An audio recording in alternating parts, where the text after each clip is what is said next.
lama lairong jongkari India kala kawe hakeleng ka jela kari India hakaba menta kasngi kakat santri unailar Hajar Arpulai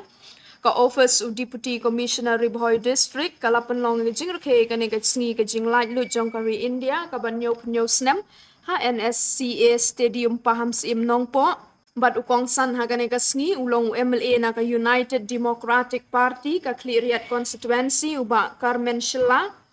bat usembut kongsan u local MLA ka Nongpoh constituency uba Meral Bons im kentu bro yau DC ka Ribhoi district u MLA ka Mauhati constituency uba Charles Marngar u SP ka Ribhoi district bat kiwei ki nong shakhot sngo bha hakane ka sngi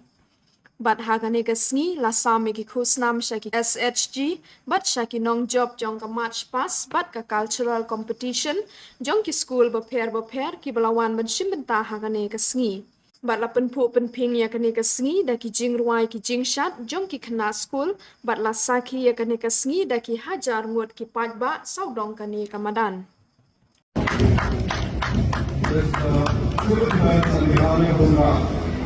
The first attendant is led by Madan Nongpoh, the district training center of Hajar Tuid.